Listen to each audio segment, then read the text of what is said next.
حضور صلی اللہ علیہ وسلم نے ساری زندگی اذان کیوں نہ دی؟ اکثر ہمارے ذہنوں میں سوال پیدا ہوتا ہے کہ حضور صلی اللہ علیہ وسلم نے کیوں کبھی خود اذان نہیں دی؟ اذان کے لیے ہمیشہ مؤذن ہی کیوں مقرر کیا؟ حضرت جابر روایت کرتے ہیں کہ میں نے رسول اللہ صلی اللہ علیہ وسلم سے سنا کہ اذان نہ دینے والا بسم اللہ الرحمن الرحیم۔ ناظرین، آپ نے اکثر لوگوں سے سنا ہوگا کہ نبی کریم صلی اللہ علیہ وسلم نے ساری زندگی نماز کے لیے اذان نہیں دی۔ وہ کون سی وجہ تھی کہ جس کی وجہ سے نبی کریم صلی اللہ علیہ وسلم نے اذان نہیں دی؟ کیا یہ حقیقت ہے کہ کیا واقعی نبی کریم صلی اللہ علیہ وسلم نے اذان نہیں دی؟ اس بات میں کتنی صداقت ہے؟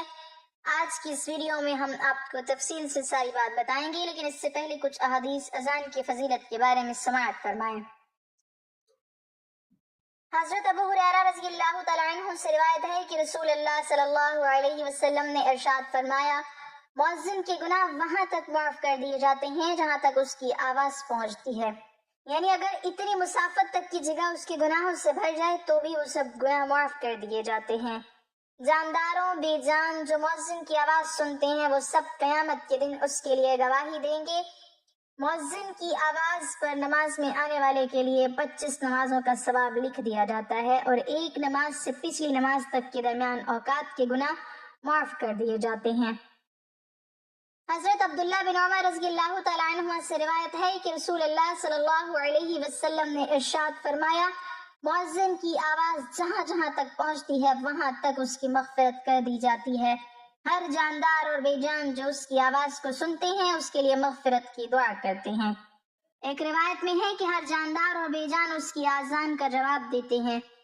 حضرت ابو سعید رضی اللہ تعالیٰ عنہ فرماتے ہیں کہ حضرت ابو سعید رضی اللہ تعالیٰ عنہ نے مجھ سے فرمایا، جب تم جنگلات میں ہوا کرو تو بآواز بلند اذان دیا کرو، کیونکہ میں نے رسول اللہ صلی اللہ علیہ وسلم کو یہ ارشاد فرماتے ہوئے سنا، مؤذن کی اذان کی آواز کو جو درخت، مٹی کے ڈیلے، پتھر، جن اور انسان سنتے ہیں وہ سب قیامت کے دن مؤذن کے لیے گواہی دیں گے۔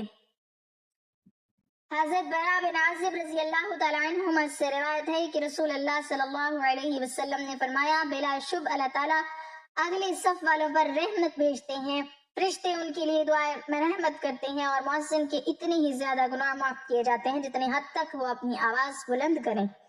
جو جاندار بے جان اس کی آواز کو سنتے ہیں اس کی تصدیق کرتے ہیں، اور مؤذن کو ان تمام نمازیوں کے برابر اجر ملتا ہے جنہوں نے اس کے ساتھ نماز پڑھی۔ حضرت عبداللہ بن عمر رضی اللہ تعالیٰ عنہما سے روایت ہے کہ نبی پاک صلی اللہ علیہ وسلم نے ارشاد فرمایا کہ جس نے 12 سال اذان دی اس کے لیے جنت واجب ہو گئی، اس کے لیے ہر اذان کے بدلے میں 60 نیکیاں لکھی جاتی ہیں اور ہر اقامت کے بدلے میں 30 نیکیاں لکھی جاتی ہیں۔ حضرت عبداللہ بن عمر رضی اللہ تعالیٰ عنہما سے روایت ہے کہ رسول اللہ صلی اللہ علیہ وسلم نے ارشاد فرمایا، 3 شخص ایسے ہیں کہ جن کو قیامت کے دن سخت گھبراہٹ کا خوف نہ ہوگا، ان کو حساب و کتاب دینا پڑے گا جب تک مخلوق اپنے حساب و کتاب سے فارغ ہو، وہ مشک کے ٹیلوں پر تفریح کرے گا۔ ایک اور شخص جس نے اللہ تعالیٰ کی رضا کے لیے قرآن شریف پڑھا اور اس کے لیے امامت کی کہ مقتدی اس پر راضی رہے، اور دوسرا وہ شخص جو اللہ تعالیٰ کی رضا کے لیے لوگوں کو نماز کے لیے بلاتا ہو، اور تیسرا وہ شخص جو اپنے رب سے بھی اچھا معاملہ کرے اور اپنے محتاجوں سے بھی اچھا معاملہ رکھے۔ حضرت جابر رضی اللہ تعالیٰ عنہ فرماتے ہیں کہ میں نے رسول اللہ صلی اللہ علیہ وسلم کو یہ ارشاد فرماتے ہوئے سنا، شیطان جب نماز کے لیے اذان سنتا ہے تو مقام روحہ تک دور چلا جاتا ہے۔ حضرت سلیمان کہتے ہیں کہ میں نے حضرت جابر رضی اللہ تعالیٰ عنہ سے مقام روحہ کے بارے میں پوچھا تو انہوں نے فرمایا کہ یہ مدینہ سے 36 میل دور ہے۔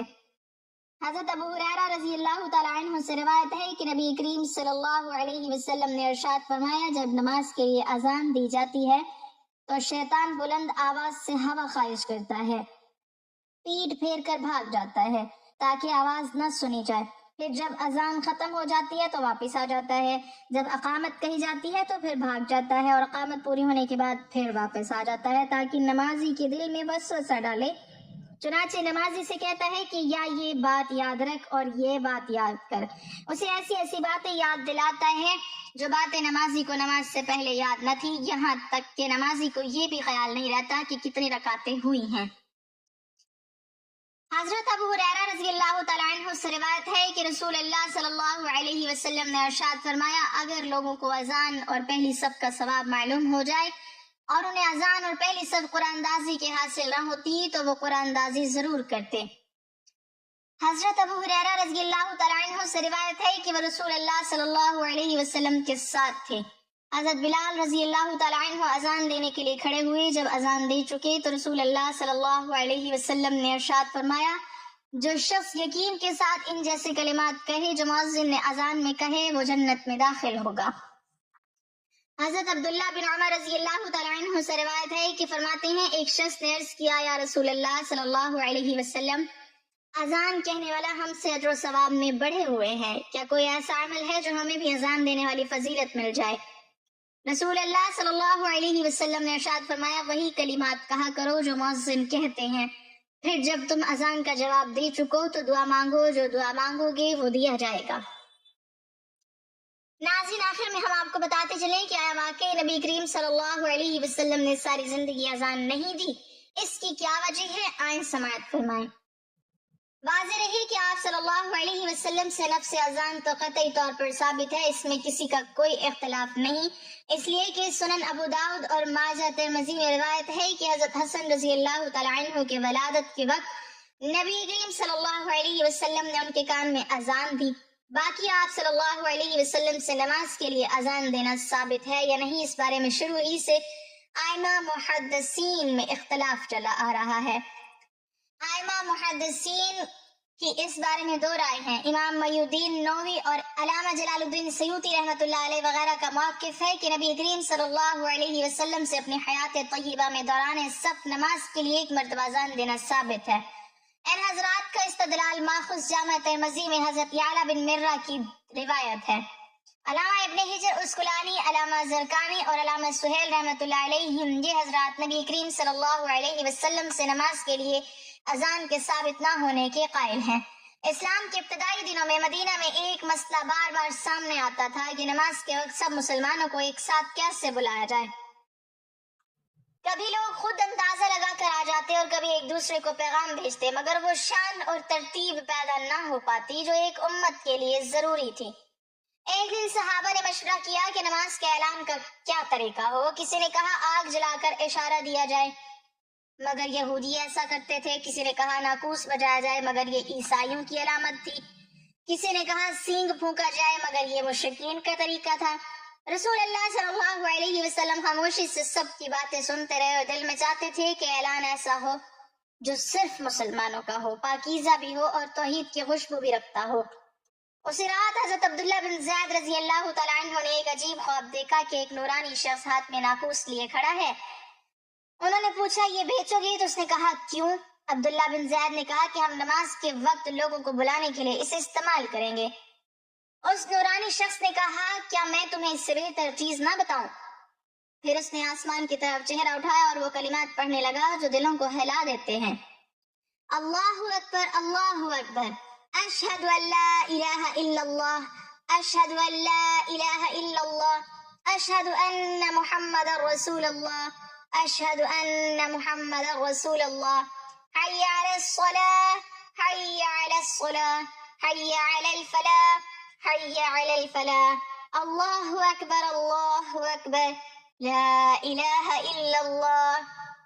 حضرت عبداللہ بن زید یہ کلمات سنتے رہے اور پھر گھبرا کر نیند سے جاگے اور صبح ہوتے ہی حضور صلی اللہ علیہ وسلم کی خدمت میں حاضر ہو گئے۔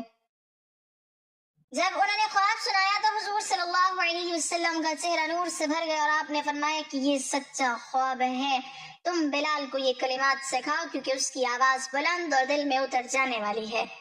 حضرت بلال کو بلایا گیا۔ جب وہ پہلی بار مسجد نبوی کی بلند جگہ پر کھڑے ہوئے اور اذان کے الفاظ ادا کیے تو مدینہ کی فضاؤں میں ایسا سکوت ٹوٹا کہ گھروں کے دروازے کھلنے لگے۔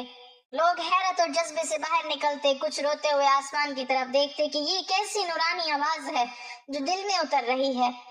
حضور صلی اللہ علیہ وسلم یہ منظر دیکھ رہے تھے اور فرما رہے تھے کہ یہی اسلام کی پہچان بنے گی، یہی امت کا نشان ہوگی، یہی صدا زمین سے آسمان تک جائے گی۔ کچھ دیر بعد حضرت عمر رضی اللہ تعالیٰ عنہ آئے اور اذان کی آواز سن کر جذبات سے بھر گئے۔ انہوں نے پہنچ کر عرض کیا یا رسول اللہ میں نے بھی خواب میں یہی الفاظ دیکھے تھے۔ حضور صلی اللہ علیہ وسلم نے مسکرا کر فرمایا اللہ نے تم دونوں کے خوابوں کو ایک کر دیا تاکہ اذان دین کی وہ صدا بنے جو ہمیشہ آسمانوں کی طرف اٹھتی رہے۔